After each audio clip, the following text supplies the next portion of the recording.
Well, wow. What just happened? It's full time, and Australia's round of 16 clash comes to an end. Their World Cup comes to an end.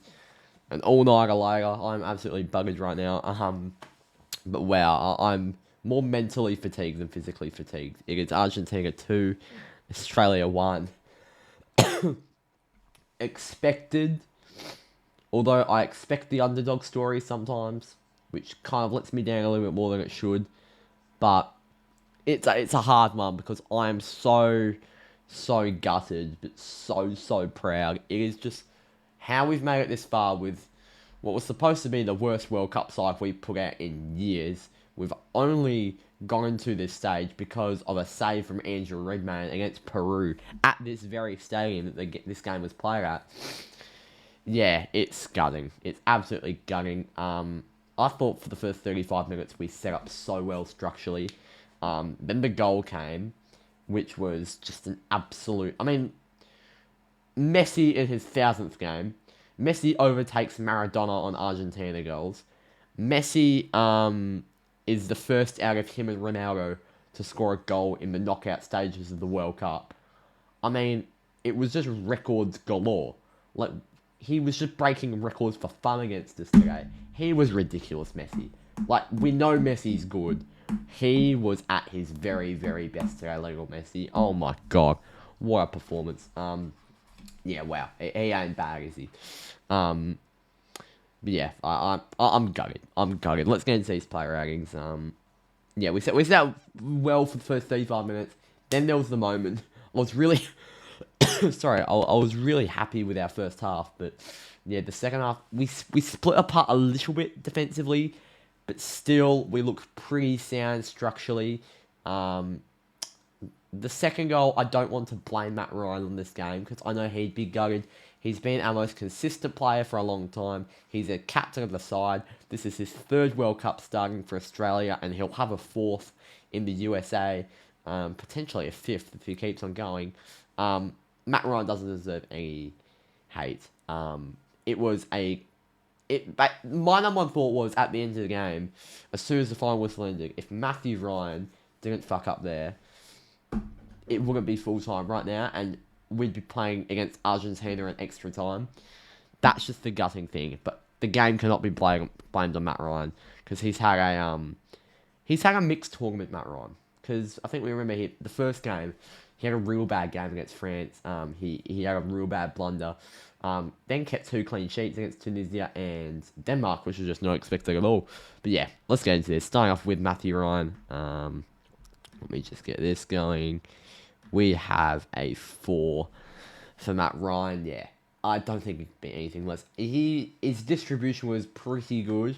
He made a few really good saves, but you cannot give up a goal that means your team doesn't go to extra time against Argentina in a knockout game. You cannot not do that and not get a 4. Like, I think this score is justified for what the magnitude of what he did was. But I'm going to stop there. I'm not going to pile it on. Next up, we've got Milos Degenek, who I personally thought Degenek was the best of our defenders, playing at right back. 3 group stage games. We had 3 different right backs, 3 different games. We went Atkinson, who had a horror game against France, was playing Mbappe, to be fair. Then we had Karacic, who did a role.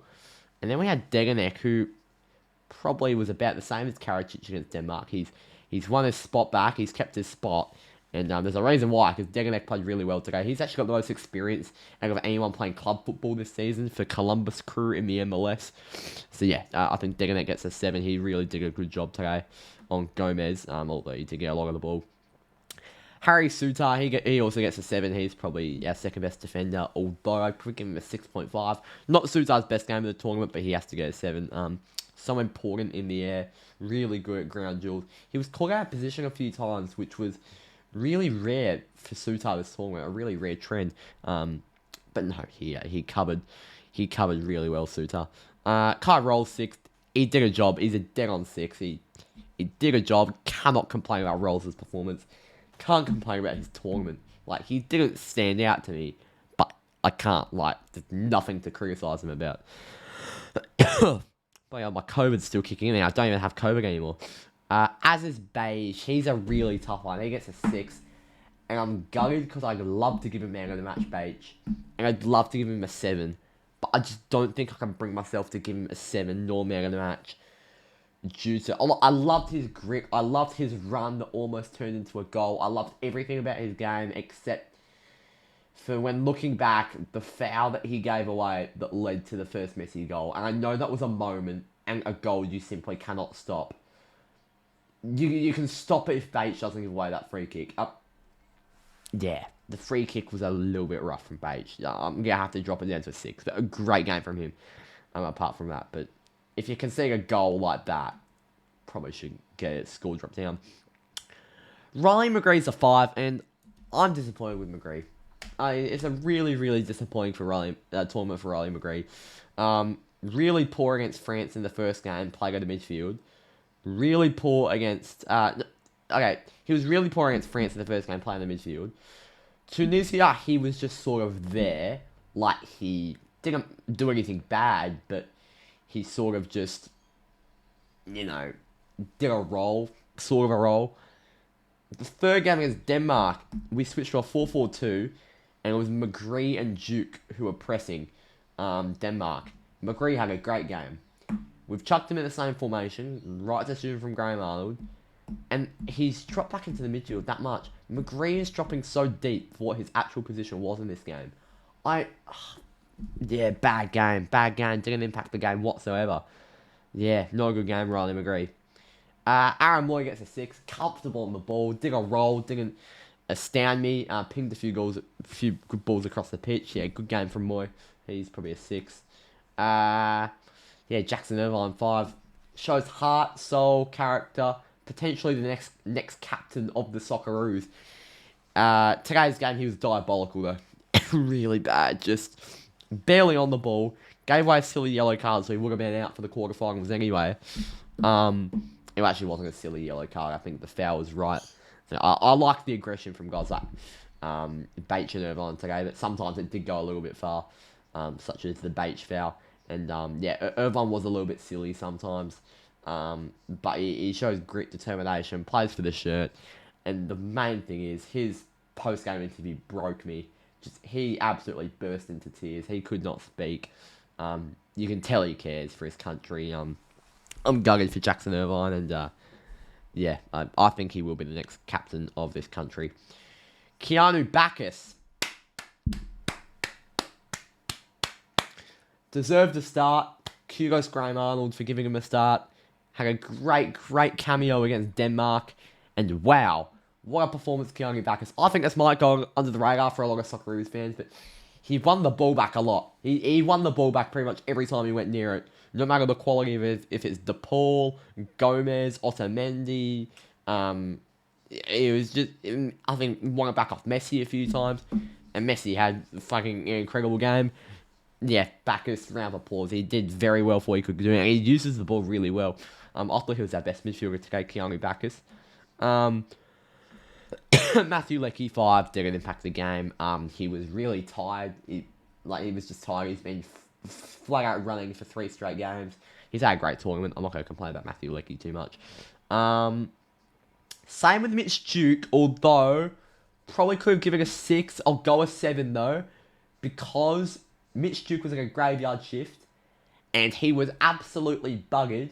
Yet for that entire first half that he was on, and a bit that he was on, he just absolutely pressured Emi Martinez to the max, pressured their back four, pressured their midfield. Mitch Duke, his pressing absolutely immense tonight, and he had to really step up when Riley McGree went missing when he was supposed to be doing that. So Mitch Duke, round of applause. Couldn't score a goal in a graveyard shift. He was always going to be a graveyard shift against the Argentinian defence, and really well done. Really well done by Mitch Duke today for what he could do. Move on to the bench. Frank Karacic, I'm going to give a 7. He put in 3 really good challenges towards the end when he came on. Good game from Karacic. Can't really say much about him. He's one of our best subs. Jamie of Clarence 6. Couldn't do anything, to be honest. All of our strikers, what can you do? Duke did the best he could do. Aiden Trustic 5. Disappointed. Didn't get a start all tournament, so it must have been something fair to not start Tristic, probably our technically most gifted player. And then he just had a really bad couple cameos that he's come on. Yeah, no good tournament from Tristic. Disappointed from when he's come on. Hasn't really shown anything from when like guys like Keanu Backus doing it in Denmark and got a start. Arnold's giving spots to players that take their cameos well. Backus did, got a start, played well. Hrustic hasn't. He'll go back to Frankfurt and hopefully work on his game. And yeah, he'll hopefully still be a star in the 2026 World Cup. Garang. Yeah, he gets a 6. Didn't do a lot apart from almost sending Australia into extra time. Yeah. My heart's never felt like that before. It was absolutely going in 17 different emotions at once. Garang Kuol almost had a 98th minute equaliser against Argentina. I mean, the save from Emi Martinez. If Argentina go on and win the whole World Cup, then that save will be looked back on as an absolute point changer. Just like Emi Martinez makes that save, doesn't make that save, sorry, Australia could knock us out and we don't win the World Cup. It's as simple as that, because that was a great save. I felt Lissandro Martinez may have had it covered on the goal line, which breaks my heart, by the way, this whole Lissandro. I mean, it was really funny, because Lissandro Martinez is probably my favourite player for Manchester United. Harry Sutar is my favourite player for Australia. And you've got them going at it. And I didn't think this multiverse would get the clash of Martinez versus Sutar, but it has. I didn't know what to do. Yeah. QL gets a 6. Almost. So close, but didn't do a lot otherwise. And Craig Goodwin gets a 7. It went down as an own goal for Argentina, but got the goal. I'll consider it his goal. Yeah, really good cameo by Goodwin. Really good technicality with his feet. Showed really good pace along the wing. Really clean with the ball. He was probably our best substitute along with Karacic. Graham Arnold, he also gets a 7. Made the exact right substitutions. I thought that the starting lineup was perfect, giving Backus the starting chance. Sticking with the same rest of the lineup, it worked really well against Denmark. Substitutions were correct.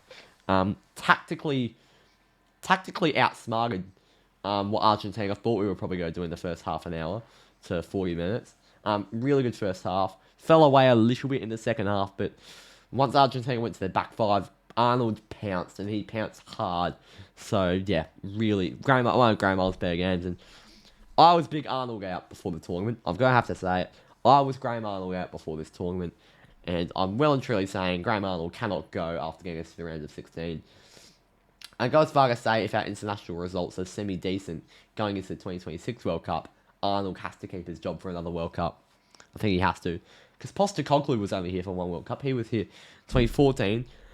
Postecoglou went all the way through the qualifying period and then resigned a couple of days before the World Cup. I'm not sure why we had Van Merwijk, I think, the Dutch manager.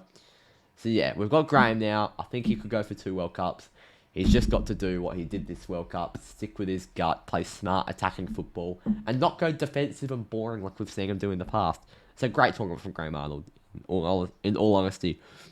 Man of the match, Keanu Backus. I've given Keanu Backus man of the match. If we're going actual man of the match, Lionel Messi. But Australian man of the match, I'm going to go Keanu Backus. I'm sorry, but his ability to win the ball in the midfield and use it so effectively. He's so small and has so much energy. And to do stuff like that, I really liked his game today, Backus. Really, really liked his game today. Can't wait to see what he can do in the future. He's my deserved Australian man of the match for the game. So, quick man of the match recap for the whole tournament. First game, I gave it to Matt Ryan. No, I didn't. I definitely didn't give it to Matt Ryan. I didn't give it to Goodwin. I didn't give it to I gave it to Aaron Moy. First game, I gave it to Aaron Moy. And the game against Tunisia, I gave it to Matt Ryan. And the third game against Denmark, I gave it to Matthew Leckie. Fourth game, Keanu Backus. The unexpected. Anyway, that's the end of the 2022 World Cup, Socceroos edition. I'll be doing a lot more World Cup content throughout the World Cup. No more Socceroos, but that doesn't matter. It does matter. I'm devastated. But, we'll keep rolling. Cheers for watching. I'll see you all next time. Cheers.